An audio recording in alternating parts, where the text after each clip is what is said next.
Welcome back to The Lead. Politics now. Deal or no deal, President Trump's former campaign chief, Paul Manafort, is in talks with special counsel Robert Mueller about possibly pleading guilty just days before his second trial is supposed to begin. That's according to a new report in the Washington Post. Let's get right to CNN Justice correspondent Jessica Schneider. Jessica, as of now, the Manafort trial will proceed as scheduled? Jake, that's the plan for now. The jury questionnaires have already been handed out. Jury selection itself is set for Monday, and this trial is supposed to begin on September 24th. But the question lingers with these latest reports of plea talks. Will Paul Manafort change course and possibly strike up a deal? With the start of Paul Manafort's second criminal trial just days away, his team is in talks with the special counsel about a possible plea deal, according to the Washington Post. At this point, these are ongoing conversations that might not result in a plea. But either way, it's a sudden shift in strategy for Manafort's defense team, who waved off any such talks at the start of Manafort's Virginia trial in late July. Feeling good. Good. Any chance that he may decide to flip and cooperate? No chance. But 3 weeks after saying that, Manafort was found guilty on 8 of the 18 charges against him, possibly alerting Manafort's team to the uphill battle they face in the D.C. case, where Manafort is charged with money laundering and failing to file as a foreign agent. If Manafort were to work out a plea deal, it's unclear if he would provide any information about the president, who praised his former campaign chairman after the guilty verdict. One of the reasons I respect Paul Manafort so much is he went through that trial. Meanwhile, as the president continues his sustained attacks on the special counsel, it is a rigged witch hunt. I've said it for a long time.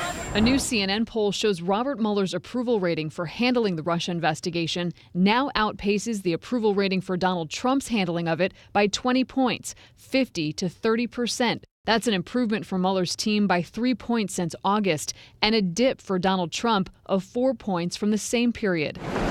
The latest poll is the first since Manafort's partial guilty verdict and Michael Cohen's guilty plea. And it suggests the repeated renunciations of Mueller's probe. I say it again. That whole situation is a rigged witch hunt. It's a totally rigged deal. Might not be working.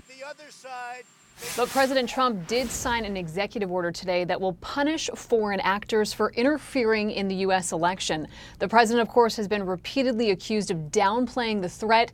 And now, less than 2 months out from the midterms, he's perhaps trying to show some muscle and allow new sanctions against nations or actors who might be responsible for election meddling. Jake? Okay, Jessica Schneider, thank you so much. Let's talk about with the panel. So this executive order that the president signed today, clearly designed to show and also convey to any foreign, hostile foreign actors, don't interfere in the U.S. elections. But I do want to take a listen to former director of the National Security Agency, Admiral Mike Rogers, who stepped down, and he spoke at a think tank about his thoughts about whether President Trump should have been more aggressive with President Putin of Russia about Russian election interference when they met in Helsinki. Take a listen. I thought there was an opportunity here that we could have taken advantage of. Now, he opted to go a different direction. That's certainly his right as the president, but I wish we had taken advantage of that opportunity. I thought that could have sent a very powerful message. Now, Admiral Rogers is not one to criticize President Trump. I mean, he didn't do it as head of the NSA, and he hasn't really done it since. But for him to say, you know, there was an opportunity that we could have taken advantage of, and I thought that could have sent a powerful message, that's strong criticism for him.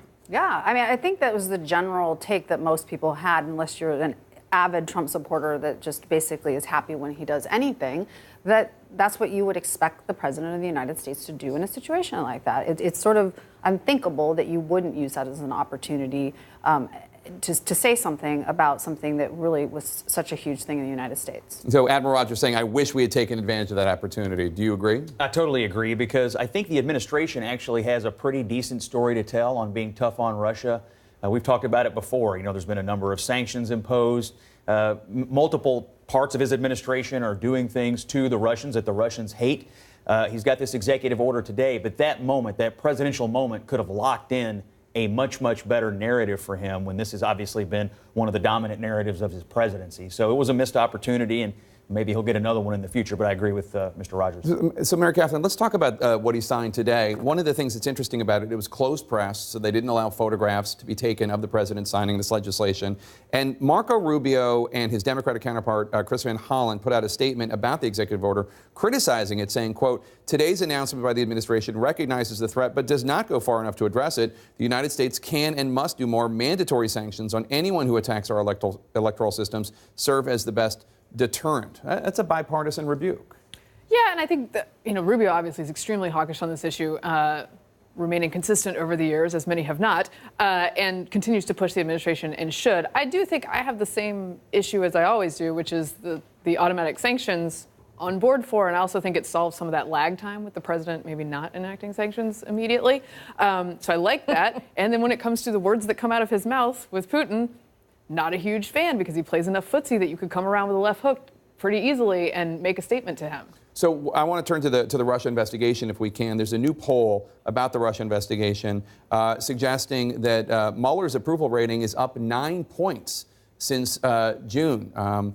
So this, of course, the president's former campaign chair, Paul Manafort, was convicted, and Michael Cohen took a guilty plea from federal prosecutors in New York since the previous poll. Do you think that's why his approval rating is up 9 points from June, now at 50%, because there has been this record of success, or might it be other things? The Manafort trial did get quite a bit of publicity, but I do think it's just that the Americans are kind of tired of feeling like we aren't being told the truth, that we don't know what's going on. And, the Russia sanctions today, when you do something important with closed press, so Vladimir Putin can't get, embarrassed by news reports of it?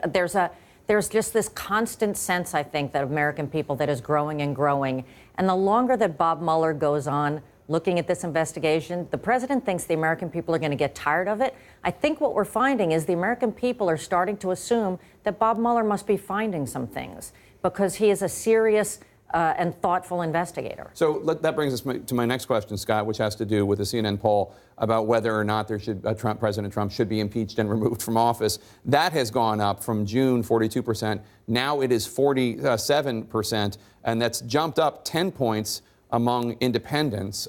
President Trump is out there actually talking about this threat of impeachment, using it as a political tool. Get out there to keep the Democrats from retaking the House and Senate. And for good reason, because 2/3 of the Democrats in this poll say there is cause to do impeachment proceedings. Nearly 80% of Democrats say he should be impeached and removed from office. I'm telling you, if they take the House, I know what Nancy Pelosi says today, but she's not going to be able to hold back a bloodthirsty Democrat majority that got elected on the backs of people who believe they are going to frog march Donald Trump out of the White House. So they're going to impeach him, and he's right to talk about it as a political matter. If you were in Congress right now, have you seen enough facts to vote to impeach President Trump? I don't think so. I don't think based on, they're not at that point yet, and I don't think that I think the Democrats recognize how much it would be overreach.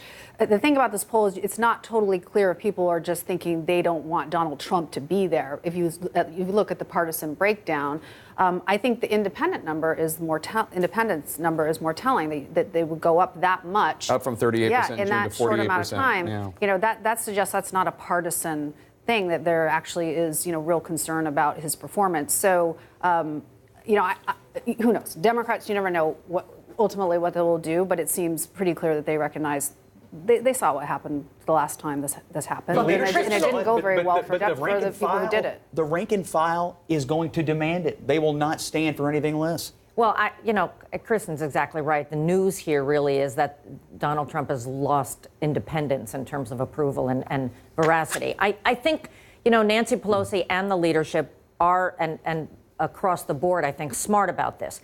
There aren't facts right now. They need more facts, and that's what Pelosi has pledged to do. That's what the American people want.